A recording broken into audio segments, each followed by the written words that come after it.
Welcome to Tech Talks. I'm Amy Hogan-Burney. I lead Microsoft's Customer Security and Trust Organization. Today, we're talking with Nikos Loutas, who's the Director of Innovation at NATO's Innovation, Hybrid, and Cyber Division. We're going to talk about maintaining security, resilience of the alliance in the face of global threats. Nikos, thanks for joining us. I think you'll notice that your title twice is the word innovation. And I think that's fantastic because it's one of the most important things that we have going on right now. Before we really dive in, can you just tell me a little bit about yourself and your role and your background at NATO? Thank you for inviting me. Well, innovation is twice in my title just because it shows how important it's for NATO. What my team and I do is we focus on emerging disruptive technologies, looking at them both from a policy point of view, but also more importantly, looking at what are the actions that have to be put in place in order to get those technologies in the hands of those who need them faster. That's so important, getting technology into the hands of those who need them faster. Your team at NATO develops policies to stay ahead, really, of cutting-edge technologies to shore up production against offensive cyber activity.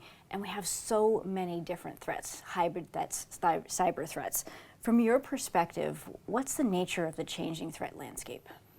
We see, I would say, three main changes in the way that emerging disruptive technologies have affected modern warfare and the nature of it.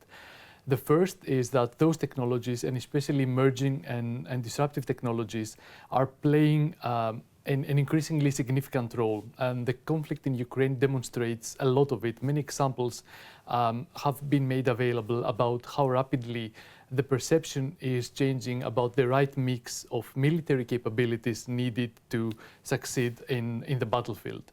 And we do see that a lot of the successes that Ukraine have had so far are largely also due to emerging disruptive technologies.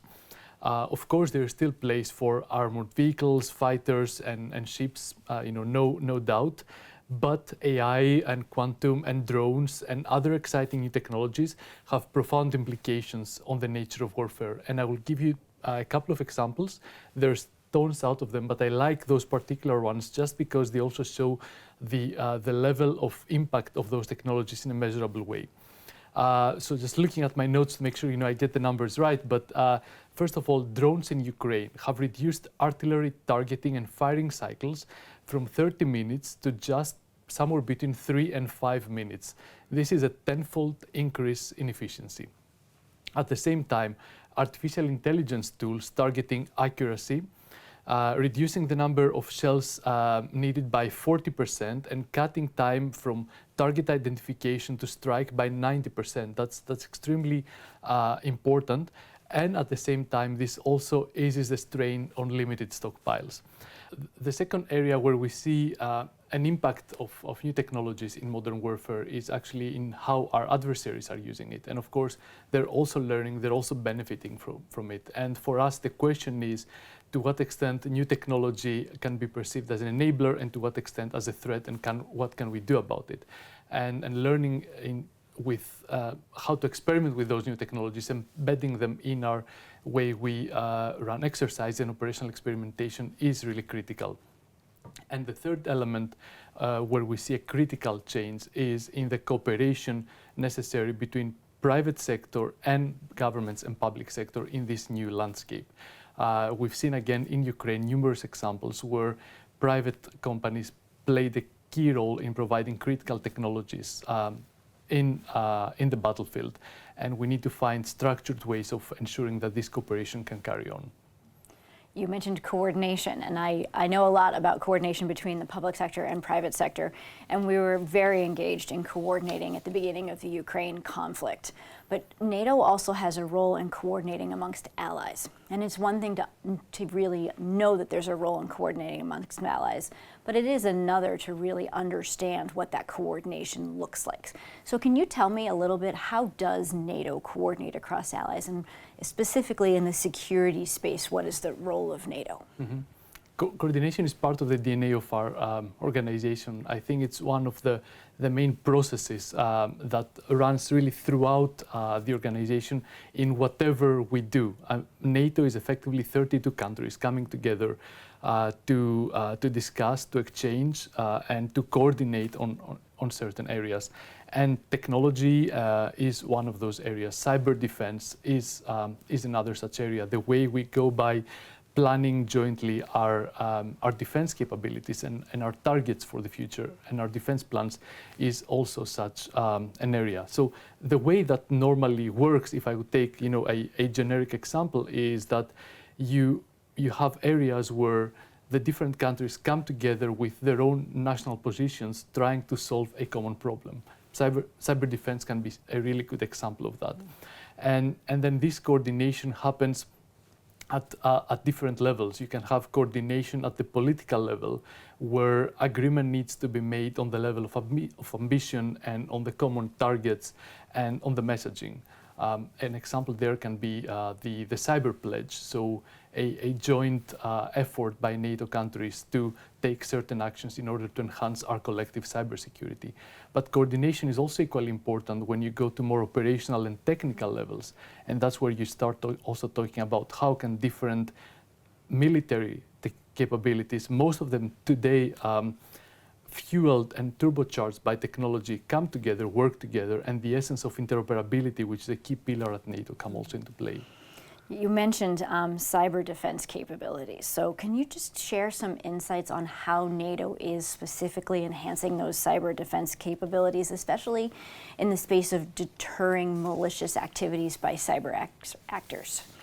NATO is committed to defending all of its allies in cyberspace, as well as on land, in the air, in space, and at sea. Our cyber policy is defensive. It is in line with our international obligations, but we have made it clear that at a serious cyber attack or the cumulative impact of several malicious cyber attacks, Article 5 could be triggered, the collective defense clause of our founding treaty. So what does NATO do in terms of deterrence? First and foremost, and that's really very important, we share information with our allies and our closest partners about cyber threats in real time, which helps us identify those responsible and respond accordingly. And we are also establishing a specific construct for that, the NATO Integrated Cyber Center. We also assist allies with mitigating significant malicious cyber activities, including through our virtual cyber incident response capability. We raise the allied cyber resilience levels through our voluntary cyber defense pledge, to which I referred earlier. And of course, we also provide a platform at NATO to impose costs on malicious cyber actors. What is also very important as part of our defense work and our cooperation is, once again, this public-private angle that is really critical. I already mentioned that's one of the main areas where we see new technologies impacting warfare, but it's also one of our main pillars of our cyber work. Similar to what we do with our government partners, we share information also with industry mutually about threats, best practices, what industry perceives and what they see in the networks they manage, and also what happens at NATO and how can we work together. We collaborate obviously on incident response and recovery, and we also use innovation and technologies developed by industry in order to bolster our cyber defenses. The last part where we actually look at industry a lot is on help and advice in order to enhance the skills and the competencies of our workforce. We see that that's a key element of stronger cyber defense, making sure that our people are equipped with the right cyber and digital skills in order to deal with those new challenges. One of the things I'm struck by that I don't know that everyone would know is how much work you do with the private sector at NATO. It's just so incredibly important to have those sharing platforms, and we are grateful for the partnership that we have with NATO as well. I know that you're collaborating a lot with not just Microsoft, with other technology companies. two of the areas that I'm really specifically interested in is in AI and in quantum technology. Can you tell me a little bit more about those specific areas and that collaboration? Definitely. So I will start with AI, and a lot of what I'm going to explain about AI applies to quantum, but there are some also different mechanisms that we have put in place for quantum. So the first area where collaboration with industry is really important for us is to understand the potential of a technology, to understand what the technology can mean for us, what can be the opportunities that this technology can unlock, what are the elements and the actions that we need to consider in order to prepare ourselves, enhance our readiness to be able to use this technology, and of course, what are the threats. So if I take AI, for example, we are working very closely with industry to understand what will be and what is the impact of emerging AI technologies on our military capabilities, on our ability to fight, on our ability to protect our cyber defenses and our networks. We're also looking at industry to understand what are the right tools and mechanisms we have in place in order to assure that the technology is reliable and trustworthy. And there's a wealth of expertise in industry that really helps us take those decisions internally. If I look at quantum computing, things I would say are a little bit different, and that's because AI is a technology that has been widely democratized and it's very close to everyone. If we look at quantum, there's centers of expertise on both sides of the Atlantic, but definitely the community is much smaller. Also, the community of experts within our allies is a much smaller, tightly knit community. So from the very beginning of our work on quantum in 2023, one of the priority areas that we picked up was to establish what we call a transatlantic quantum community. This is a place where experts and policymakers from the allies, but also from industry, so government and industry, as well as some of our closest partners, come together to discuss opportunities in quantum, discuss developments in areas like quantum sensing or quantum technologies, discuss possibilities to coordinate investments, but also what are the different actions we need to take in order to protect those technologies from their adversarial use. So we talked about emerging technologies, but I'd like to know a little more about what's ahead for NATO. It's a great question, and I always get very excited to talk about that.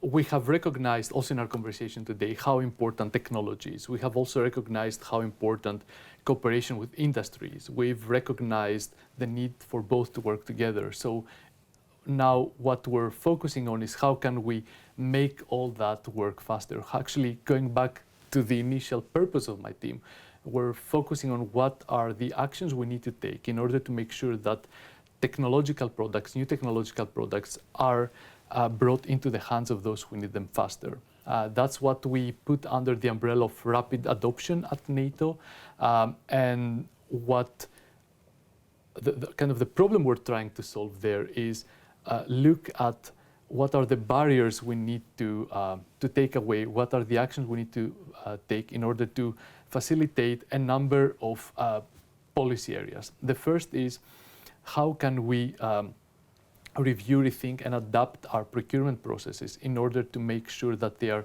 agile, iterative, and fit for purpose, especially thinking of adoption of new technologies that progress and develop at such a high pace.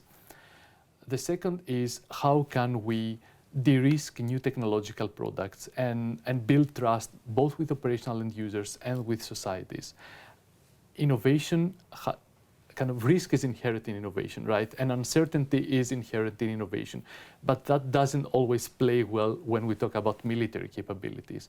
The good news there is that on both sides of the alliance, we have significant tools and mechanisms, from operational experimentation to the Diana network of test centers, that can help us experiment and try those technologies out in a structured and safe way before we release them to the hands of the warfighters.